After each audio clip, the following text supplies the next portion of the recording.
viewers to see what to do with them. So congratulations, Alka, and to all the Tasveer team for this brilliant and undoubtedly very successful initiative. Viewers to see what to do with them.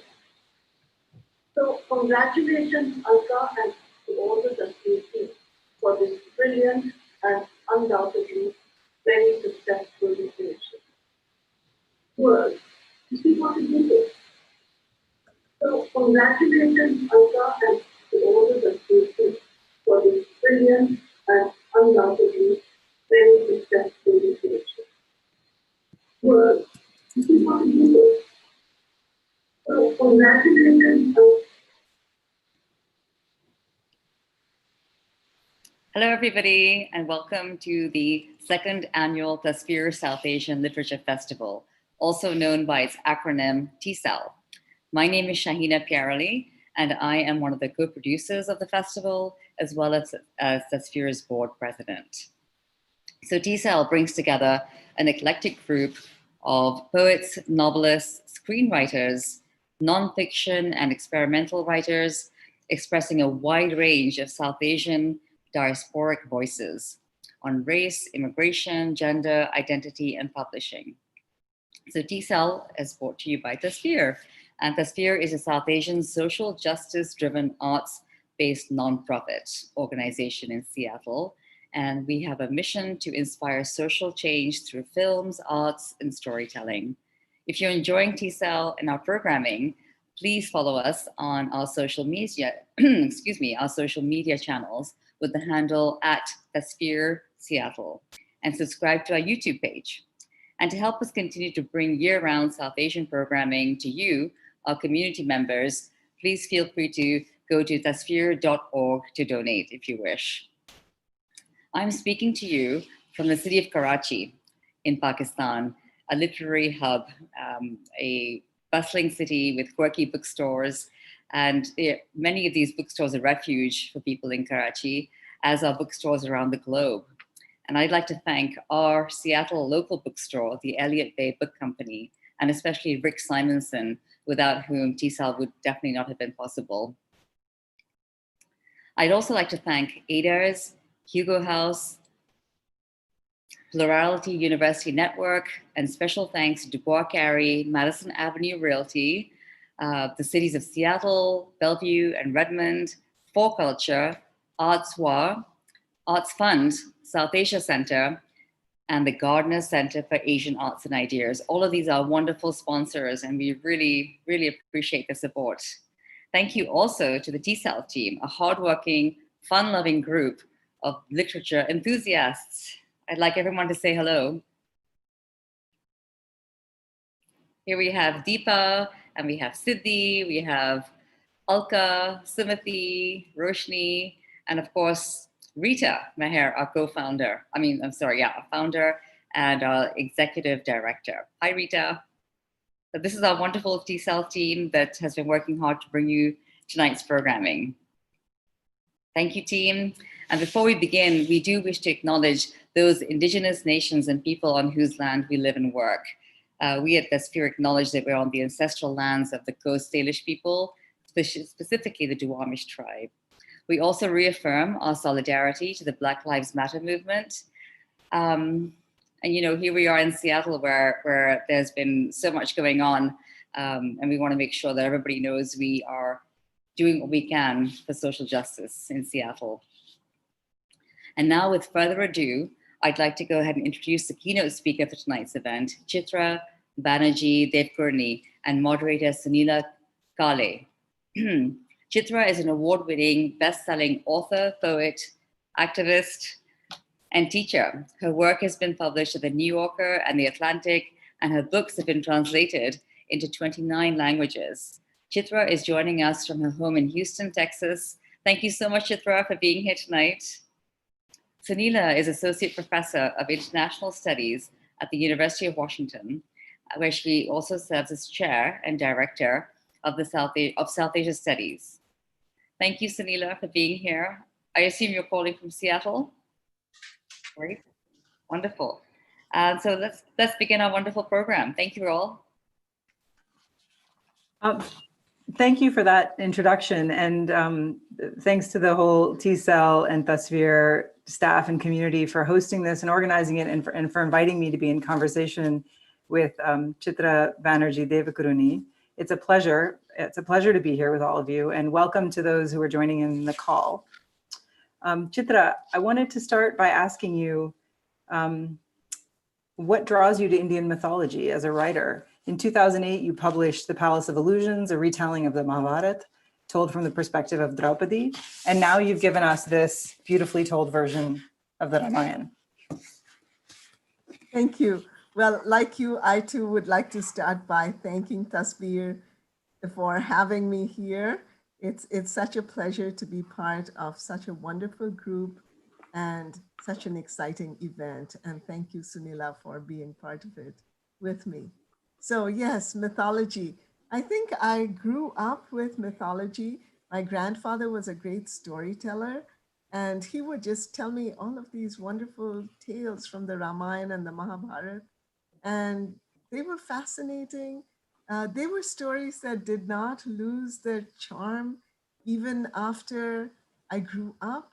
In fact, they became more interesting because as I read them rather than listen to them, I found many other like sub stories and many things to enchant me. But I think what was always most interesting to me were the women of these epics, who are strong, complex characters who undergo amazing adventures and difficulties, and who really struggle, suffer, and come out in many ways. They come out triumphant. But in the original epics, we don't get much of their inner life. We only see what happens to them from the outside. And often, even when they're in a scene, they're kind of at the corners of the scene and the men are in the center. In fact, as I was researching these books, I made note of how often like battle scenes are shown versus the women's scenes. And even the weapons are described in more detail than the women are. And I just felt dissatisfied with that. I just felt there was a lot more to this story. And I wanted to create my own version with women in the center, where I bring to light the secret life, the hidden life, the internal life of women, what they may be thinking, how do they really respond inside within the narrow area that is allowed to them. How do they express agency? How do they express power? What is there to learn from them? How are they still current and relevant? And so that's the spirit with which I started telling Draupadi's story. And then about 10 years later, Sita's story. Wonderful, thank you. In an illuminating author's note that precedes the text, you describe a little of the task that you faced and also the process that you followed in writing this book, which involved reading widely, of course, drawing on the store of memories that you have of being told stories as a young person. But also you read widely from diverse traditions, including Valmiki's Sanskrit Ramayana, the Tamil Kamba Ramayana, and also what you describe as your favorite, the 15th century Bangla Kritibashi Ramayana. So with so many variants in front of you, each with major and minor differences of style and tone, but also differences of plot and character, how did you decide what episodes to include, which version of Sita's life to tell? So for example, why did you decide to take up the story of Sita as the biological daughter of Ravan and Mandodari?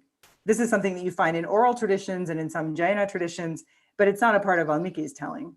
It's not a part of Valmiki. It is there in the Adbhut Ramayana, which is an anonymous text. Some people say that Valmiki, after he wrote the regular Ramayana, wanted to write a book which focused more on Sita. And then he went ahead and wrote the Adhyatma Ramayana, Adbhut Ramayana. But he did not put his signature to it. So it's a mystery. I think I just did what I felt was, I don't know, the most interesting version to me, what felt most interesting and most truthful to me, what felt most intriguing and most complex to me. I wanted to really explore, especially the moments where Sita is silent in Valmiki's text. And I went to the other texts to see if they had anything that I could draw upon, little seeds that then could sprout in my book. And then there were, and I wanted to stay though close to the texts, at least one text or another, because as you know, the character of Sita, even more than that of Draupadi, she is like, what shall I say? She is like the perfect woman that many of us were brought up with in the back of our heads. I know when I was growing up in India, I was often blessed and blessed with like an agenda, like be like Sita, may you be like Sita. The agenda was may you be quiet and meek, and may you put up with all the bad things that happen to you and not make any waves. Well, this was not acceptable to me as a young person or now as an older person, but also I felt that that wasn't right. Even when I was young, I felt something's missing in this story, in this picture, something's missing. And so I think I really was attracted to moments where if you really look beneath the text, if you look at what's going on, and if you look at what might be going on inside of Sita, we see a lot of complexity and a lot of strength. And sometimes, you know, she speaks her mind, she says things that we have chosen not to look at, and we have chosen to depict in a certain way. And I want to give you one example, which is there are so many paintings, like all over India, images of Ram, Sita, and Lakshman going to the forest. And in all of these pictures, Ram is in the front, Lakshman is in the back, Sita's in the middle, being protected by these males. She's always shown as meek, and you know, she's kind of there with her head lowered, or she's like, I don't know, she's just in between the two men. She's like someone who needs to be protected. But if you really look even at Valmiki, and certainly at some of the other texts I'm talking about, that was not the case. It's not like she's going there as a dutiful wife and she's been told to go there. Ram actually tells her, please don't come to the forest. It'll be difficult and you will just kind of be in the way. And you just stay home and you take care of the in-laws. That's basically what he says to her. And she says, no way. She says, I love you. Wherever you go, I'm going to go. I'm going to be by your side. We are going to have this adventure together. That's my role. It's not to be at home. So really, she goes against what everyone is telling her. It's a great act of bravery, of love, of trust, of love of adventure, but we don't see it like that. So I wanted to change the picture without changing the elements. I wanted to rearrange them or just illuminate them in a different way so we really see what's going on. And then when people say, be like Sita, that's the Sita I want all of us women to think about. That's great, thank you. So far we've referenced a lot of the sort of very famous versions of the Ramayana, and many of these are of course attributed to male poets and writers, but there's also a tradition of women poets who've taken up the figure of Sita to write their own distinct vision of Indian civilization, and they use this Indian epic as the medium for their intervention. The scholar Nabanita Dev Sen, whose work maybe you came across in your research, has explored some of these versions of the Ramayana in Bangla and Marathi as well as Telugu. And in these versions, Sita is a woman who suffers injustices meted out by a variety of figures. And certainly Ram comes in for especially harsh criticism in some of these versions of the story. But while she's depicted as someone who suffers silently her fate, these poets themselves use the episodes to critique the society that enabled this suffering. So in her work on these female poets, Sen says that their version of the story of Sita, unfortunately, quote, flourishes only on the periphery, and it's the male Sita myth, where she's a Devi, that continues in the mainstream. So I would love to know, do you see yourself as a part of this tradition of women poets and writers in particular? And was this what motivated you to center the story of Sita? Yes, I think that's very much, you're very correct. There is a wonderful, especially a tradition of folk songs. And I did a lot of research, and you know, earlier on we saw Namita giving a little welcome to all of our friends who are here. And Namita has a great book called In Search of Sita, which I'm sure you're aware of. And it gave me a lot of good sources to look at. And the songs are I found them very moving, very emotional. There was a lot of love for Sita. There was a lot of sympathy for Sita. There was a lot of, people spoke up on Sita's behalf and, scolded Ram some of the time. So I felt that was kind of my tradition. Those were kind of my sisters telling us all something very important for all human beings. Re-examine for yourself. Ask yourself, what is the truth? Is the official story the truth, or is there something else? So in that way, I think, The Forest of Enchantments is perhaps a subversive book, because it's saying, re-examine what people have been telling you all the time. Think for yourself. So I have a related question. In one of his essays on the Ramayana, another scholar of Indian literature, A.K. Ramanujan, suggested that because there are so many tellings of this epic, and every poet is aware of at least some fraction of the versions that came before her, each version of the Ramayana is in some ways a kind of meta commentary on the tradition as a whole. Each author or variant is self-conscious of the larger corpus. So what do you see as your contribution to this poetic universe? What would be your signal? What would you want to be remembered for? What would you want this version to be remembered for? Yeah, well, I can suggest something, but ultimately it's the readers who decide what a book is remembered for. So I can just say what I hope. I hope several things, but the first thing I hope is to show that I have shown that Sita is a very human character, right? She is not a goddess. She's not meant to be a goddess. She is on earth. You could say she's an avatar, but she's not a goddess. She is very much a human woman.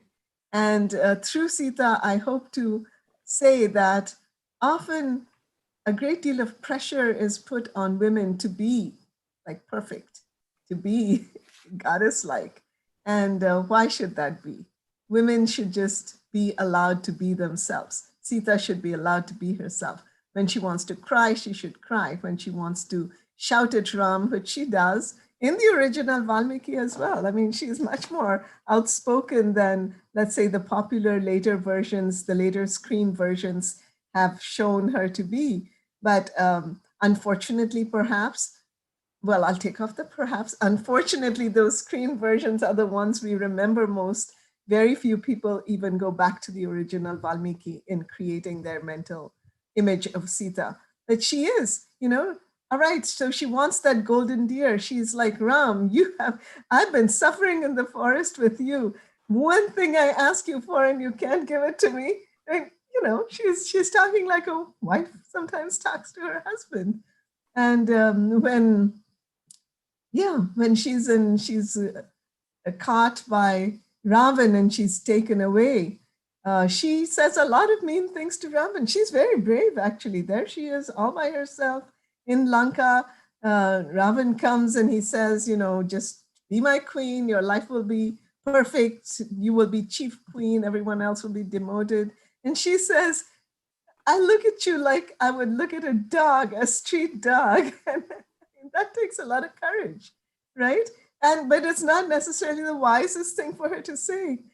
So, I wanted to show those moments of temper, of desire, of anger, of sorrow. I wanted to show that it's okay for a woman to feel all those things. And then, yes, there are the moments of strength. Great, thank you. So we do have, we're going to have the pleasure of hearing you read from the story in just a moment. And then we'll have a period of a time for the audience to come to us with questions. But I wanted to end with this conversation with one last question for you. So the figure of Ram and the Ramayana remain really potent forces in contemporary India. Most obviously, we can think of what's happening in Ayodhya around the construction of a Ram Mandir at what was once the site of the Babri Masjid, but also disputes around the Ram Setu, the land bridge that in the epic connected the southern tip of India to Sri Lanka. And even scholarship on the Ramayana has provoked political responses. So for instance, that same essay by Ramanujan that I had referenced a few moments ago was removed from the history syllabus at Delhi University in 2011 at the urging of students and faculties who argued that the essay offended their religious sensibilities. So I'm wondering if you could talk a little bit about what the stakes are for you in taking up Hindu mythology, and in particular the story of Ram at this moment when these stories are alive in so many profound and often political ways. And maybe in answering that, you could also give us a sense of how your book is being received.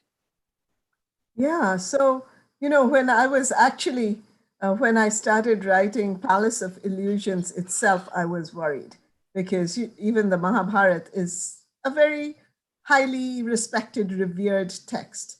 So I was worried about how people would take my portrayal of Panchali, as Draupadi is called in my book, with the fact that she's placed certainly in the center.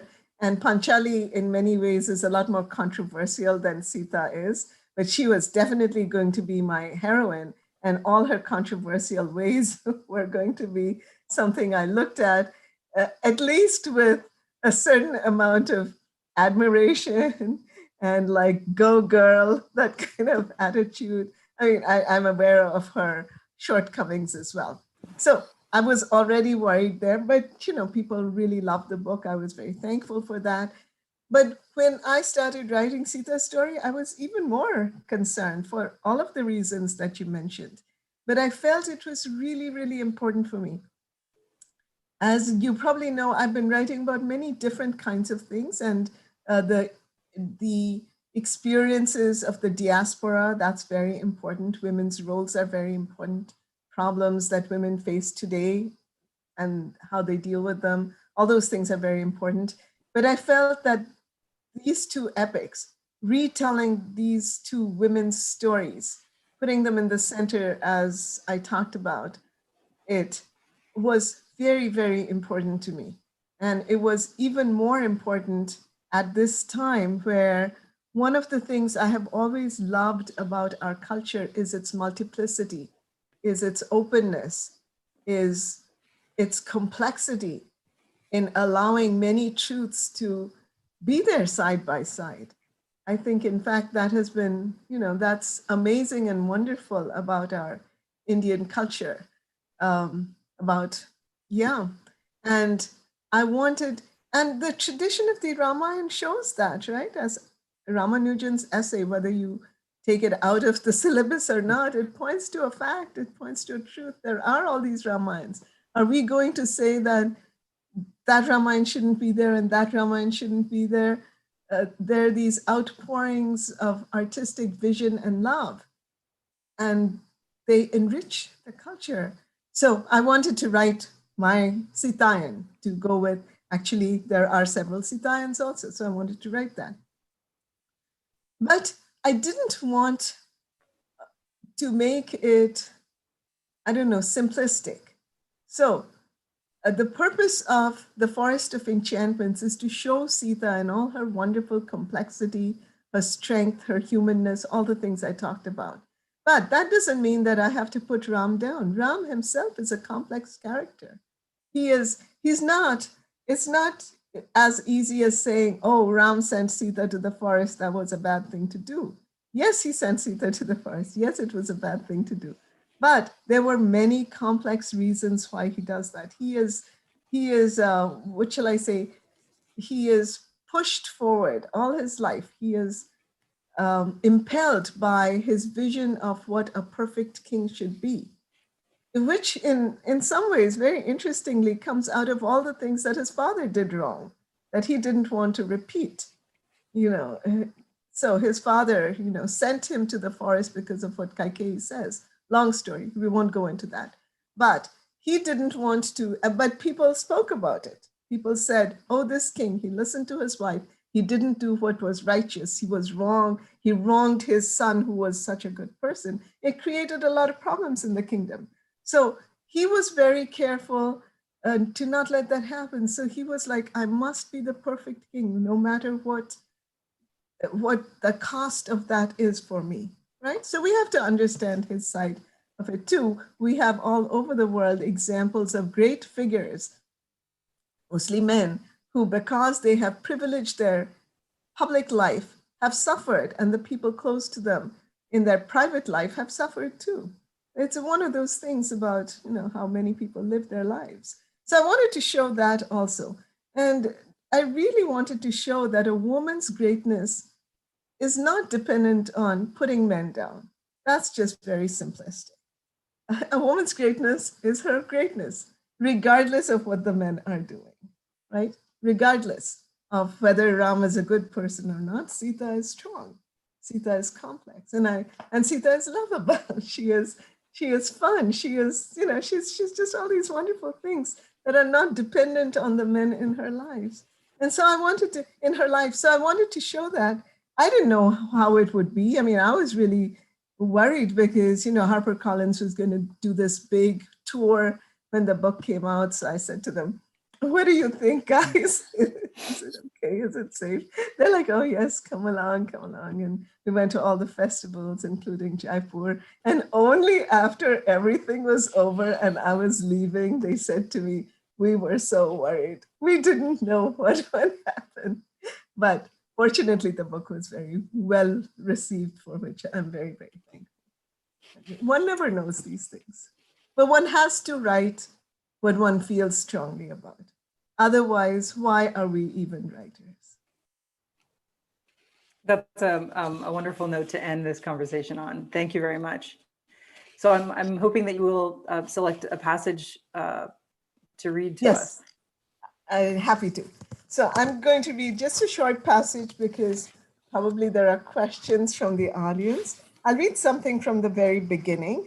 And the beginning of the story is actually the end of the Ramayana. Towards the end of the Ramayana, Sita has been banished to the forest as a pregnant woman.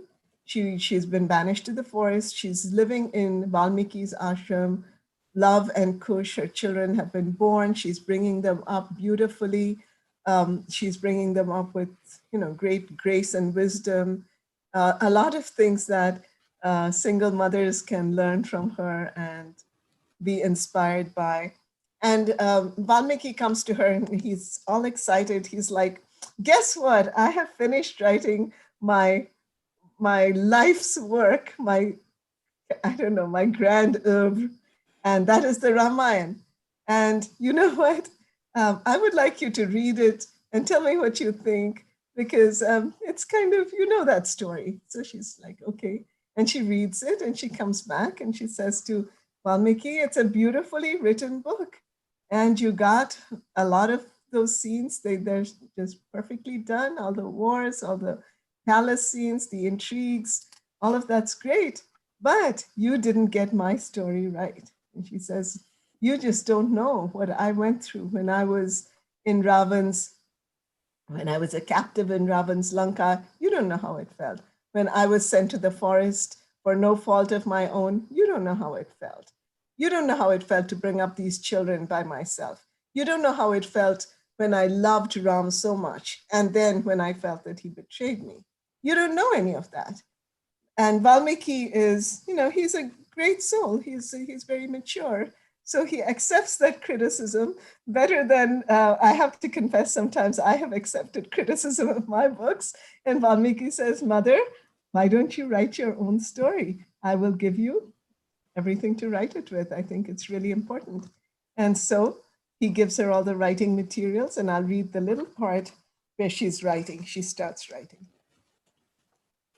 I took a deep breath and touched the first palm leaf to my forehead, invoking Saraswati, goddess of creativity, serene on her white swan, though a part of me wondered what she could know of my very human tribulations. I unplugged the ink pot and was startled to see the color the sage had chosen for me, red. But of course, how else could I write my story except in the color of menstruation and childbirth, the color of the marriage mark that changes women's lives, the color of the flowers of the Ashoka tree, under which I had spent my years of captivity in the palace of the demon king. I picked up the quill and closed my eyes. I knew what I must do. Travel back to the beginning, to the moment I met Ram. Become again the girl I'd been on that day, burnished with innocence, believing that goodness and love were armor enough. That was where I had to start. But as I dipped my quill into the ink pot, they rose inside me. Voices, some clamoring, some tentative, some whispering, so that I had to still my breath to hear them. Kaikeyi, second queen of Ayodhya, who wrested our throne from us out of blind devotion to her son, only to be hated by him for it. Ahalya, her beauty turned to stone by a husband's jealous fury. Surpanakha, wild enchantress of the forest, whose gravest crime was to desire the wrong man. Mandodari, wife to the legendary demon king, forced to watch her kingdom fall into ruin and her beloved son perish because of her husband's obsession with another woman. Urmila, my sweet sister, the forgotten one, the one I left behind as I set off with blithe ignorance on my forest adventure with my husband. Write our story too, for always we've been pushed into corners, trivialized, misunderstood, blamed, forgotten, or maligned and used as cautionary tales. Yes, I said to them, yes. I'll write your stories as best as I can, for without them, mine can't be complete. I set quill to leaf. In red ink, I began to write, in crooked, effortful lettering, because it had been so long since I'd composed anything, the Sitayan.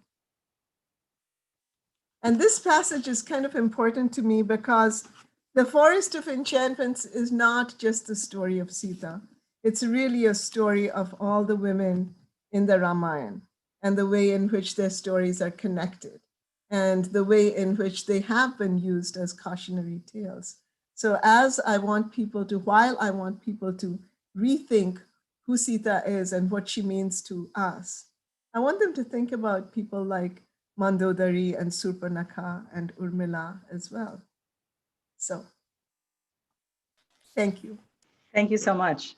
So we have a number of questions that are coming in, and I'm just going to be looking down at my phone to read some of them out to you. There are a couple of questions that are related, and they're asking about your writing process. So Gabriel asks, how would you describe your process? Is it complex or more simple? And Renu asks relatedly, how long does it usually take you to write a book? Okay. Yeah, great questions. Well, my writing process evolves from time to time. And it also depends on whether I'm working on a novel, which is what I've been doing more recently. Although, the book before this, Before We Visit the Goddess, that's a novel in stories, which I loved because it was stories, but they're connected. So I kind of got to have my cake and eat it too. So, but I think the first part is I do research. No, the first part is I get an idea and I get excited about the idea. And then I start doing research. And I'm very character centered. My writing is very character centered. So I have to figure out who is going to be the main point of view character, whether it's in first person or third person. And once I know that character, I have to be able to visualize that character and get a sense of that character's voice and thinking. Unless I do that, I can't even get started. So I make a lot of notes. I get a sense of the character. I get a sense of the scene in which the book will begin with that character. And then I can go from there. Different books take different amounts of time. Palace of Illusions and Forest of Enchantments probably took the longest because I had to do the most research. More contemporary books also require research, but probably not as much. So they could take 2 to 3 years. Forest and Palace both took about 5 years of researching.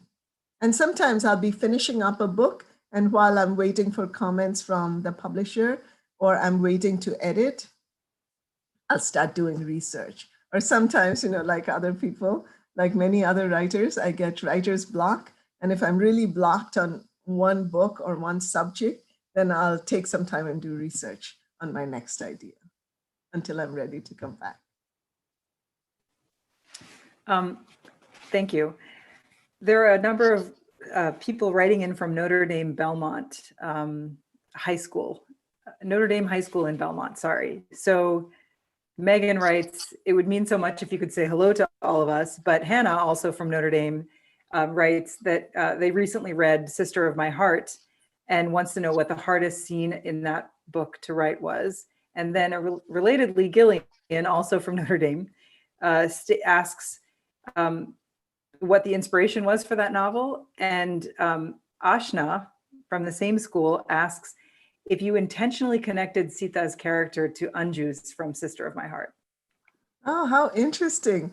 Okay, I might need those questions one by one again, but the first thing I'd like to do is to say a big hello to everyone from Notre Dame.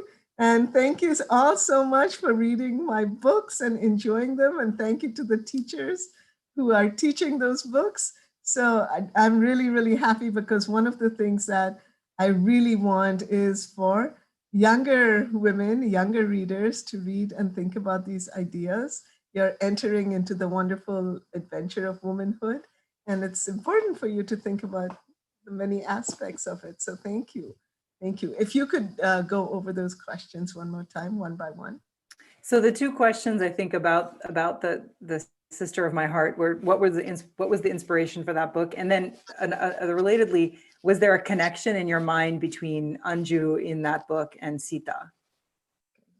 I'll answer the second one first, which is no, there wasn't really a connection between Anju and Sita. There were some other older tales that I had in my mind when I was writing the story of the two sisters, the two cousins in Sister of My Heart. Their story is continued in my next novel, The Vine of Desire. And those were some of the fairy tales from Bengal that dealt with princesses that I wove into that book. There were fairy tales that the two girls are very fond of, except Sudha always likes being, and they enact these stories, and Sudha always likes being the beautiful princess, and Anju always wants to be the prince who rescues her. And this will have some interesting and ironic relationships to what happens later in their lives. And what was the other part of that question? I think you answered it. Did I answer? Whether there was a connection between these two characters, and you said there wasn't really between Sita and the character. Yes, not between Sita. I think the reason I wanted to, well, my relatives sometimes make fun of me and say that I wanted to write a book about sisterhood and all its wonderful glories and closeness, and I could imagine that so well because I'd never had a sister. So I could really move into the land of imagination and to create this beautiful relationship. Well, I don't know if that part is true because Sudha and Anju will have a lot of challenges also, but they do love each other very, very much. I wanted to also explore something that I had enjoyed growing up in India, which is the joint family structure, the many cousins, really how the family becomes this larger unit that in good cases can uphold you and give you a lot of different adult models and different siblings to enrich your life. Nehal asks, what texts would you recommend reading for experiences of South Asian women fighting the historic as well as modern patriarchy within India? Perhaps these are things that you drew on in your research for this book. Yeah.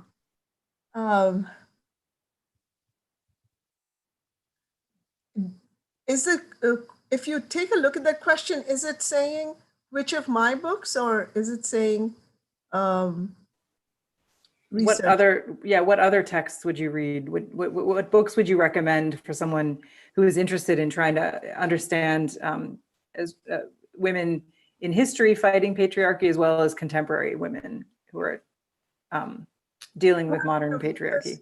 Yeah, because since I am a novelist, I'm going to point to a couple of different novels. And one of them is a novel by Tagore, by Rabindranath Tagore, which I teach often, but I think, one could get a lot out of it reading on one's own, and that is Home and the World. And that also talks about a woman's place. Is it in the home? Is it outside? It's a historical novel set a little back in when Bengal was being divided, when there was a lot of conflict between the Indians and the British.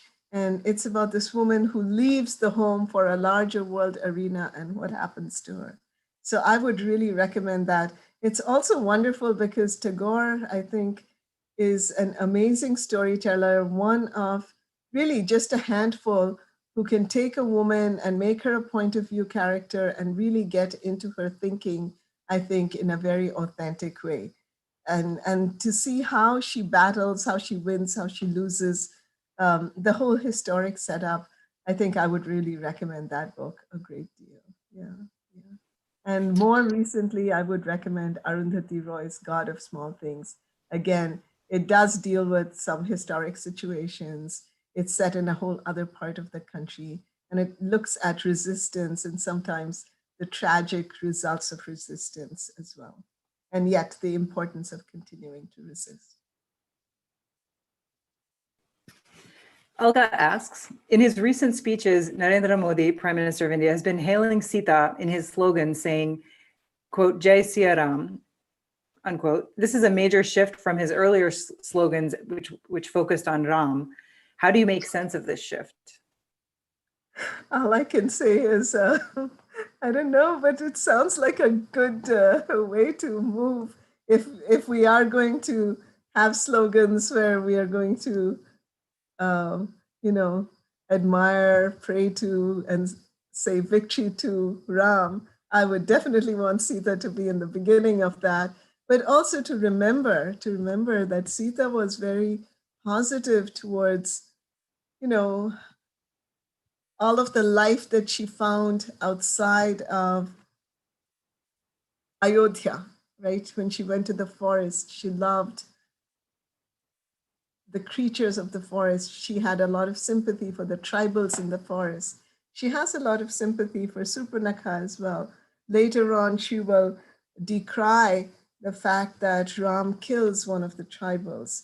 So I hope that, maybe the fact that he is saying Jai Sita is a move in the right direction. Let us hope.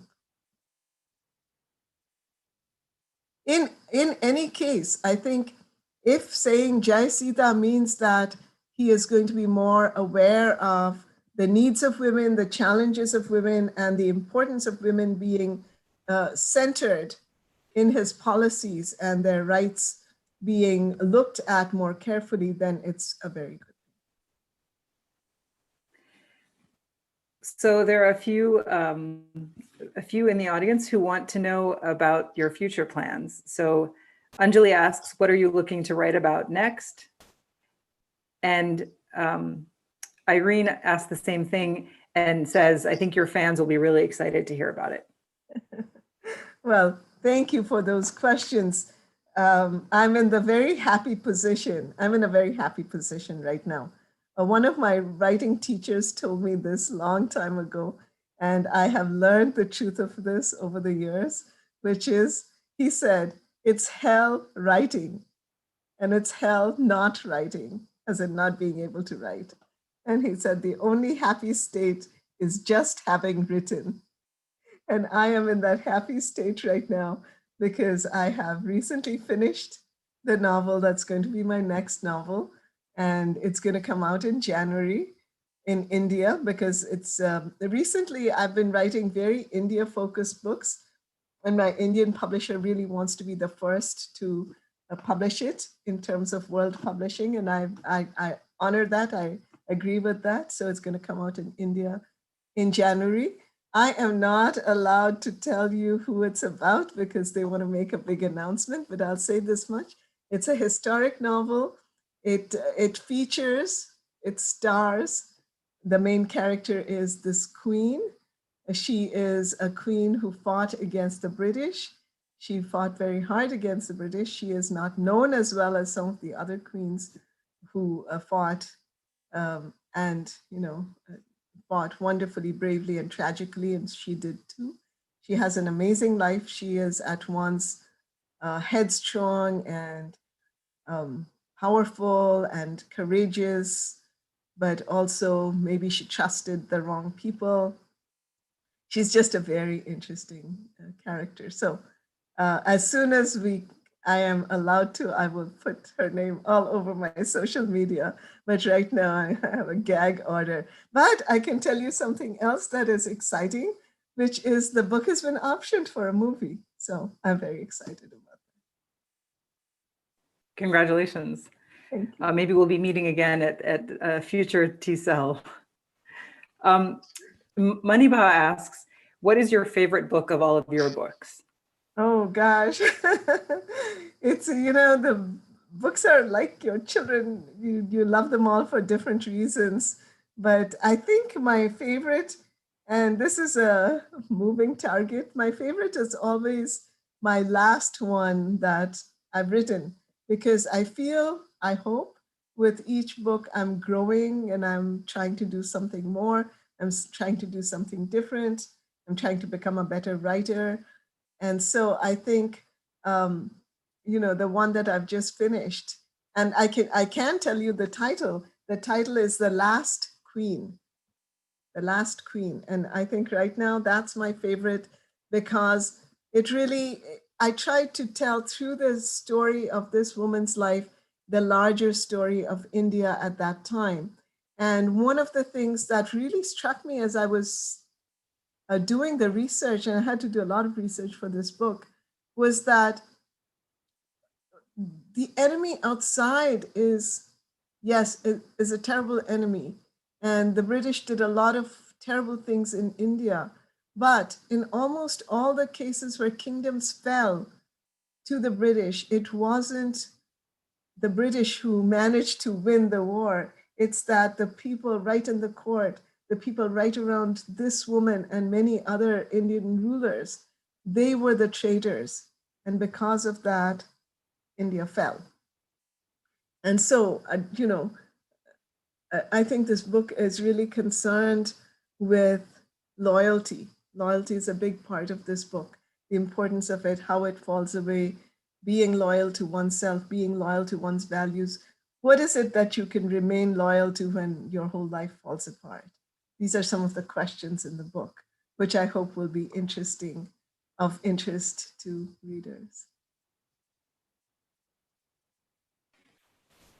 Minita asks, what books would you recommend for learning more about the epics, and in particularly all of those minor characters and their stories that you emphasize, but of which there are many more that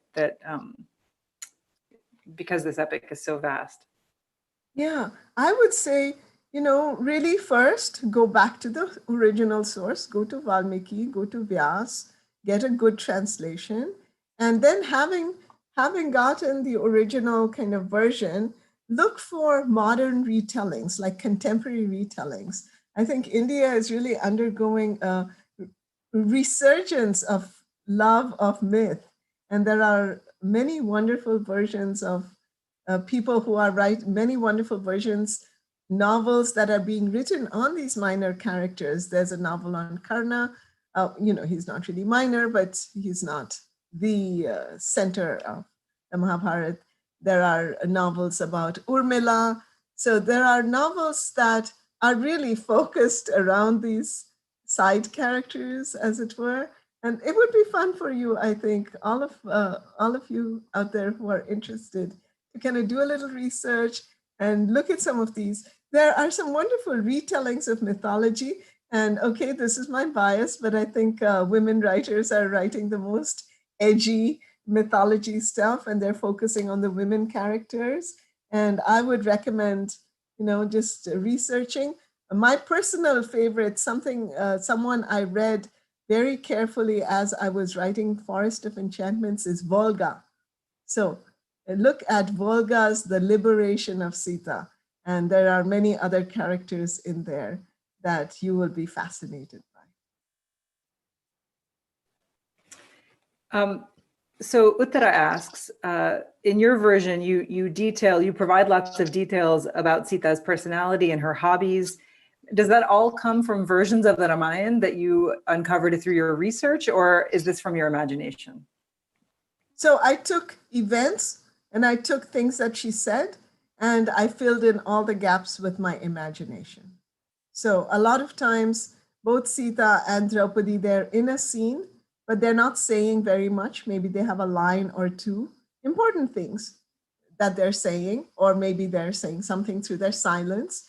And that's what I interpret. So I see myself as an interpreter of the original texts, and one who takes little things and then, like little seeds, which then grow into much more in my book. And these are the moments, these are the ambiguous moments. I'm particularly interested in ambiguous moments, or moments where the reader would think, the reader of the original text might think, well, what was she thinking? How did she respond to this? No, and one example is that I had a lot of fun with in the Forest of Enchantments is when Sita comes to Ayodhya as a new bride. And she has come from Mithila. And Mithila was very different from Ayodhya. In Mithila, her father, Janak, has one wife. He's a very calm and gentle person. And his wife pretty much is the one who runs behind the scenes, runs the country. And, things are very simple. And Sita has one sibling, and that's it.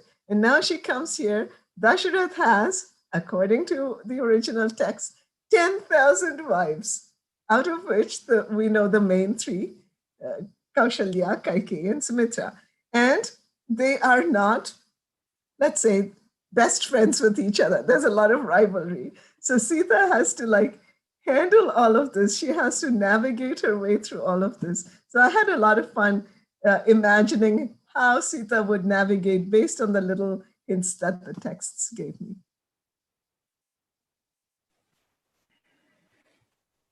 Basuli asks, Basuli says that she had taught your book, Queen of Dreams, to undergrads many years back. And she wants to know something of the shift in your writing from that earlier novel to more focus on these older stories and what she's describing as revisionist history. But maybe that's in reference to the upcoming book. Yeah, well, I think I've always been interested. Well, the one thing that hasn't shifted is my interest in telling the stories of women and having them be centered in their stories and having them be the agent of their lives to whatever extent it is possible for them, and having them be complex and characters that raise questions and make us readers, both men and women, I hope, both genders, kind of rethink our roles in society. So that part hasn't changed. My interest in Queen of Dreams was a novel which was set right after 9/11. So at once it is a magical text because the main character is a dream interpreter. Not only can she interpret dreams of the people who come to her, but she gets dreams from time to time. She gets prophetic dreams of what might happen. And then she tries to find the people who she sees in her dream, usually to warn them about what's going to happen. And so it's a story of her and her daughter and her daughter's daughter as well. So it's a story of generations of women who have certain magical abilities.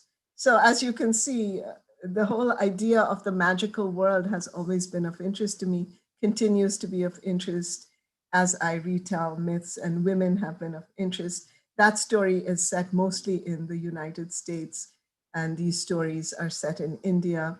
So, I kind of go back and forth between India and America. Both places just have a lot of resonance for me, because I think I've grown in different ways in these places.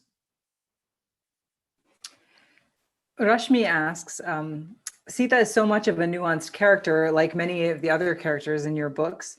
But what caught your attention the most about her? What's one thing that you think a modern woman in India should take from this story, the way that you tell the story of Sita? One of the things that really struck me as I researched Sita is how practical she is. Sita never wastes time talking about things that might have been. She doesn't waste time with that kind of thinking. So, she's in Ravan's palace. She focuses all her energy on how she's going to survive there. This is what she's going to do. This is how she's not going to compromise. And that's it. That's it. She weeps a little bit for Ram. Yes, she's very sad that she's separated from him. But she doesn't think back, oh, why did I do this? We waste a lot of our energies as human beings thinking of what might have been, what I might have done. And Sita's not like that. So I learned that from her. She's sent to the forest by Ram. She's pregnant. She's about to give birth. It's late in the pregnancy. She's sent for no fault of her own. Yes, she's sad. She allows herself to feel the grief. And then she says, okay, no point spending my time saying what a terrible person he was. I'm going to focus on bringing up these children. That is something in front of me. That is what I can do. And that's what I'm going to focus on. And that's a very particular pragmatic kind of strength, which I think people don't think of when they think of Sita. She's very, she's very focused. She's very pragmatic. She's very wise in knowing what abilities she has and how to use them. And I think all of us, men and women, everybody can learn from that. She also is not a compromiser. And it's very interesting that in the traditional tellings or the more popular tellings, that's not something we think about when we think about Sita. But Sita does not compromise, and the two fire scenes are perfect. And also in Ravan's palace, she could have compromised a little bit and, at least not said bad things to Ravan, but she's like, this is what you are, this is what you did, and you're going to hear it from me whether you like it or not. And yes, you want to kill me, you can kill me right now, but I'm not going to compromise. I'm going to tell you exactly what I think.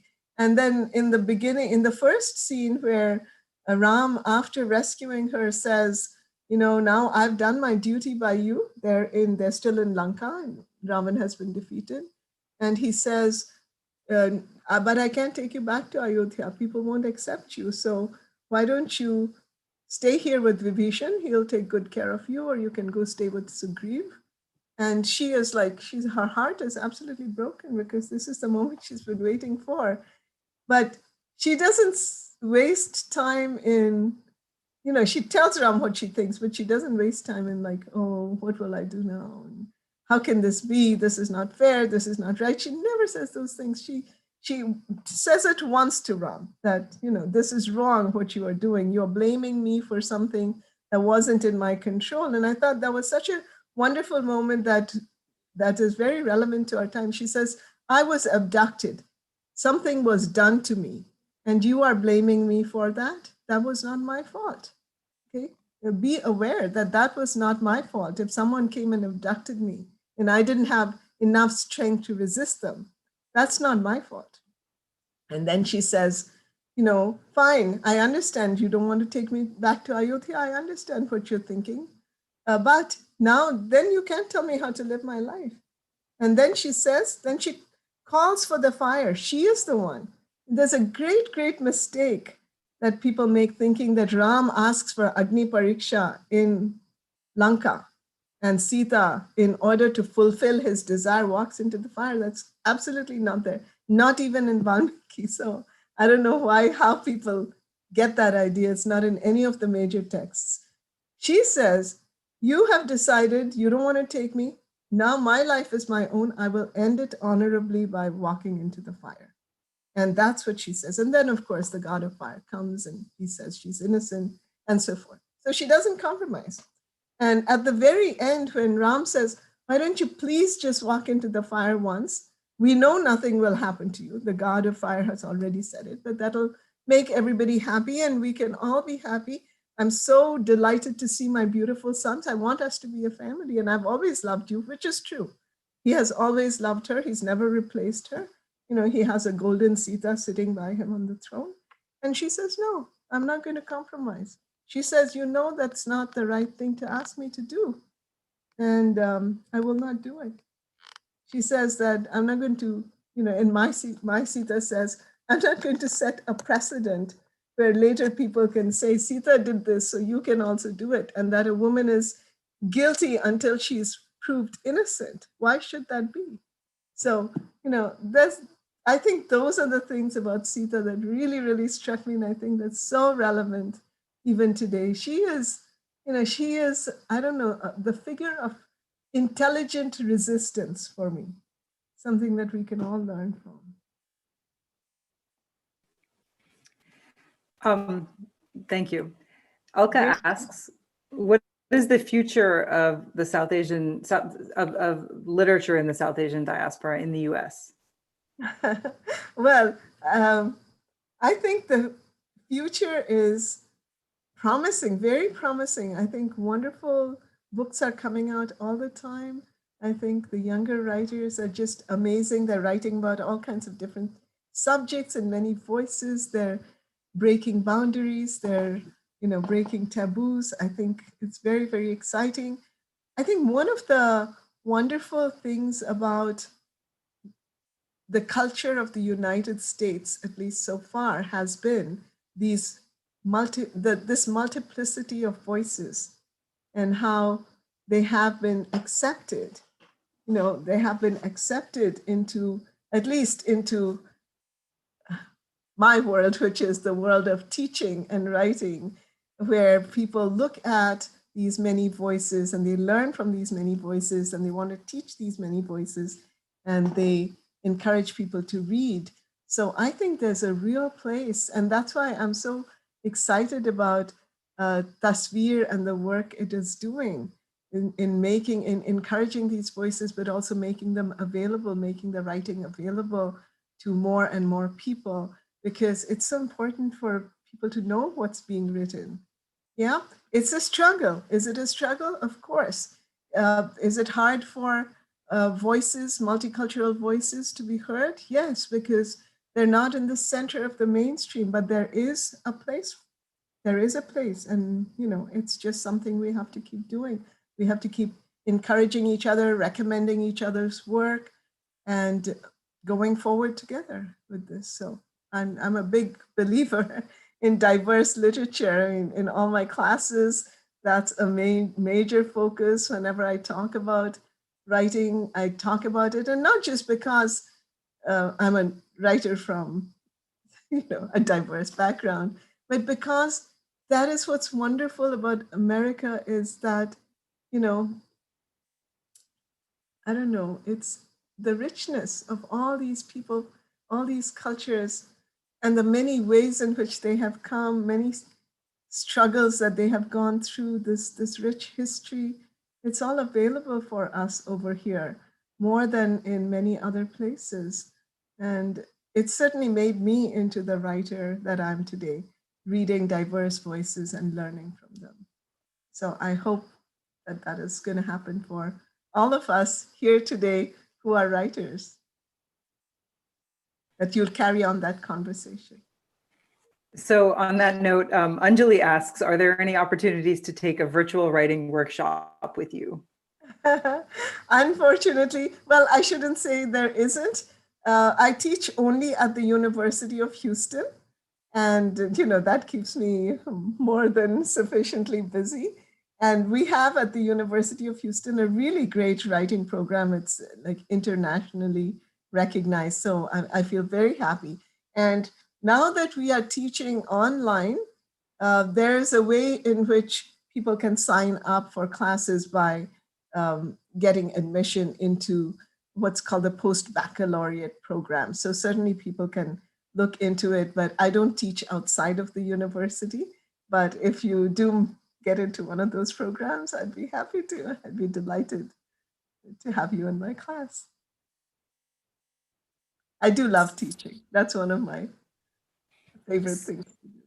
To work with young writers, emerging writers, yeah. So we just got another string of questions. How do you feel about taking a few more? Are you? I'm good. I'm good. Great. Okay. Do you have, this is from Robert, do you have any advice for students in terms of developing their writing voice, whether it's academic writing or creative writing? Yeah, I can't talk so much about academic writing because, I do creative writing. That's all I do, except, sometimes I do book reviews. But for creative writing, I can say that, develop a voice by, we develop a voice by deciding what's important to us. And we develop a voice by deciding what kinds of stories we're going to tell, because a particular voice would be appropriate for either the character who is the speaker of your book or story, or a voice that enables us to really dive into the world that you're creating. So once you understand the character and the world, you will get to develop a voice.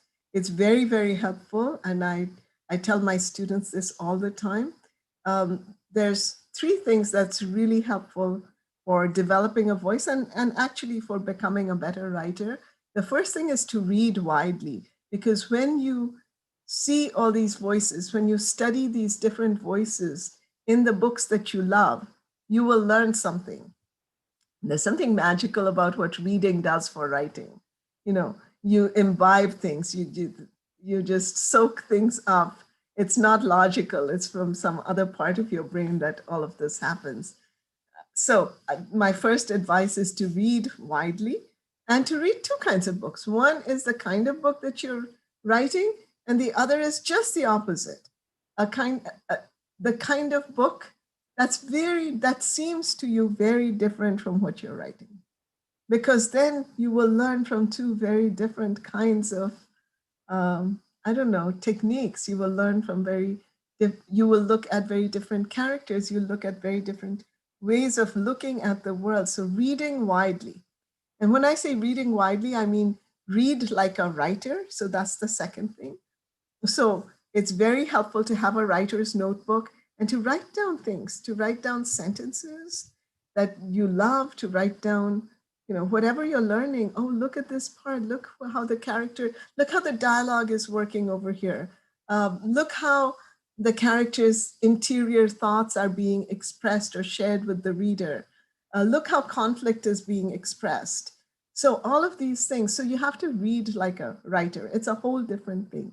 It makes you read a lot slower, but you would be amazed. Now, by the time I decided to become a writer, by the time I figured out that I could be a writer, because I didn't know that when I was growing up, I'd already finished all my formal education. I was teaching full time. So I never had the benefit of being in a writing program, which I kind of miss sometimes, because I'm like, wouldn't it have been nice to have someone telling me the kinds of things that I'm telling my students? Look, this is your strength.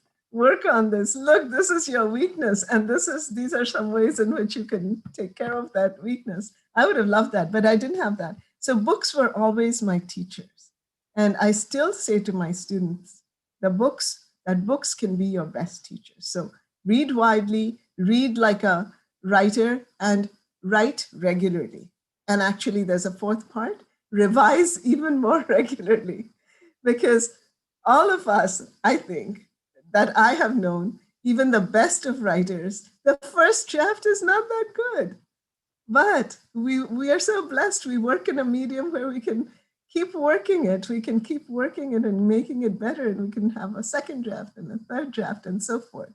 So write regularly, because as we write regularly, we just become better writers. Okay, especially if we combine the reading, the careful reading like a writer, and then writing, you will be amazed at what happens. So I say to my students, you decide, you create a little template for your week. And the first thing I want you to put in are your writing hours. Okay, some people are blessed, they can write every day, but maybe you can write 3 times a week, maybe you can write 2 times a week. but you put those in and then you don't deviate from them unless there's a real emergency. You don't deviate from them. Those are your writing hours. They're like your work hours. You don't change them. So I think we have to have that kind of commitment and then revise. Just keep revising. Fifth one, I remember.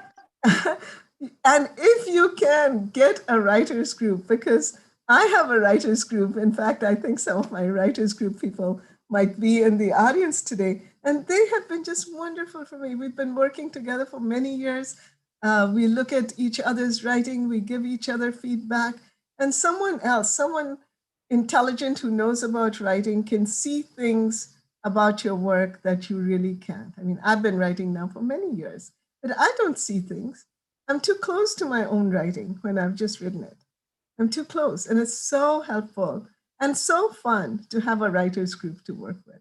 So probably people at Tasveer already have writers groups, and if they do, that's excellent. That's wonderful. I think that's very valuable. Okay, 5 things. I gave you 5 things. Amina asks a point that's related to, asks a question that's related to the point you're just making. Is it important to understand yourself truly when you're finding a voice in writing? How does one effectively do that? How do you understand yourself in order to find your voice? Well, yeah, that's a valid question, but maybe it's the other way around. Maybe it's as we write, we find our voice. Okay. And therefore that brings me to another thing that's important, which is don't be afraid to throw away early things. Sometimes we write something and it's no good. And then we have to recognize, okay, this is not what I want. And then I start something new. And that's how I recognize what my voice is. That's how I discover my voice. I write something, I try to make it better, but it's not working. Okay, I'm just going to put it away and do something else.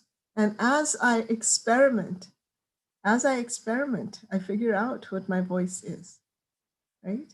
The voice is quite a magical thing. You also develop it by reading a lot and being aware of other people's voices. And then you say, okay, this is what I like about this voice. This is what I would like in my own way, in my own very original way to have in my writing. So yeah, so voice will happen as we keep writing. We will develop the voice. Basuli asks a couple of questions, but one of them is, can you tell us a little bit about your daily writing schedule? I feel like we got a sense of it already with your writing blocks. Yes, my daily writing schedule. Oh, my poor family. My daily writing schedule is very, what shall I say? It's very distressful for my family because a lot of times my daily writing schedule is generally I will have every day of the week that I don't go into teach, or right now, since we're all teaching online, that I'm not teaching, are my writing days. So let's say 2 days a week are for my teaching and 3 days are writing days. So I will put aside some time in the morning, and then so this is another thing that's helpful for all of you in the audience who are writers and who are trying to develop a schedule. Figure out, and this is as important as figuring out your voice, figure out what kind of writer you are in terms of time of day. Now, I have recognized that I write best at night. So when the family has had their dinner, that's when I go to my study and I write. And sometimes if the writing's going well, I'll write, till 2 o'clock, 2:30. And people have just come to terms with that especially as I'm getting closer to the end of a book, I become very obsessed. So I'll write more. But otherwise, I have these hours and I will be in my study, my door will be closed. And unless there's an emergency, my family knows that I'm not going to leave my writing. I'm just going to do my writing. And if they need to talk to me, they have to text me and I'll look at their text and I'll figure out if I have to answer that text right then. So, I think a lot of times, this is true for all writers, but perhaps more for women. I don't know, maybe it's a generational thing, or maybe it's a gender thing, that we feel like we have to take care of other people and other people's needs and all of that. But you really have to protect your writing space a little bit. You really have to say, okay, this is for my writing. Other people do other things and I do writing. This is what I do. And, just try to protect that space a little bit. And also the other thing that I've done is I've just simplified my life. As my children often point out to me, I have an extremely boring life. I teach, I work, I teach, I write, I do some work in the community. I do some community work. I do some, meditation and spiritual work is important to me. I do that. And basically I don't do, and I'm with my family. Basically, that's all I do. I don't do anything else because these things are just more important to me. And I know life is short. So I think, and I say this every year, this is kind of my last speech of the semester to my students. And I say to them, if you really want to be a writer, if you really want that to be important in your life, you have to give up some other things. What are you willing to give up?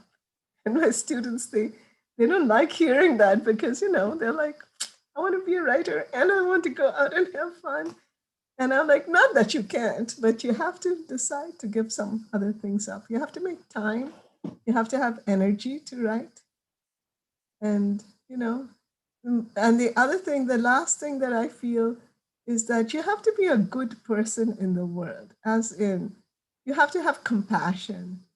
I think having compassion is so important for being a writer, because otherwise, how can you feel for your characters?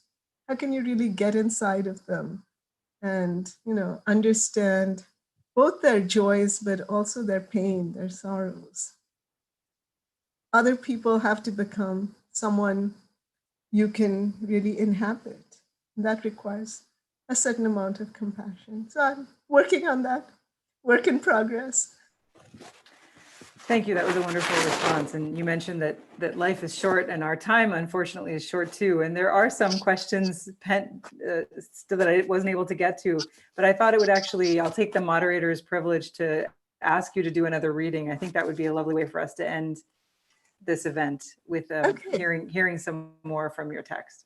Okay, and this time I think I'll read from something different. I'll read from Before We Visit the Goddess, and I will read something funny. Okay, so this is a story called American Life. Before We Visit the Goddess is a story of 3 generations of women in a family. The grandmother lives in India, in Bengal, which is the part of India I come from. So she lives there all her life. She never leaves the country. Her daughter comes to the United States as an immigrant. And her daughter, the granddaughter in this 3 generations, lives in the United States all her life and never goes to India. But they're all connected in many ways. But this is from the point of view of Tara, who is the 3rd generation, who's the granddaughter. And at the time of this story, which is called American Life, Tara has dropped out of college. Tara's family has gone through some troubles. Her parents have gotten a divorce, which really, really upset Tara. She was very close to both of her parents, especially her father. And now she's like very angry with them. And in kind of retaliation against them, but also harming herself, she has dropped out of college.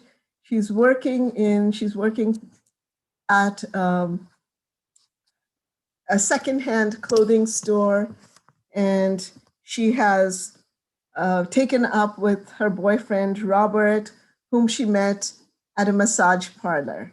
So as you can see, her life has moved very far from, the traditional suburban Indian American life. And right now, she and Robert are not having a good time. They are fighting. And I will read to you a little bit about the fight and why they're fighting. The reason for my fight with Robert is a stuffed raccoon. He won it from Victor, his best buddy, the result of a pool playing bet involving something called a bank shot with throw, the intricacies of which I failed to grasp, and installed it on our chest of drawers 2 weeks ago in our bedroom. Apparently, the raccoon is valuable. More important, Victor had shot and stuffed it himself, and he was terribly cut up at having to part with it. He offered to buy it back from Robert for $200. And you refused? I eyed the creature with disbelief. Its upper lip was lifted in a snarl, and one front leg was shorter than the other, though that could have been the result of Victor's taxidermy. It appeared ready to spring off the chest of drawers and launch itself upon us. Naturally, said the love of my life, you should have seen Victor's face. He ran his hand over the raccoon's back. Feel the fur.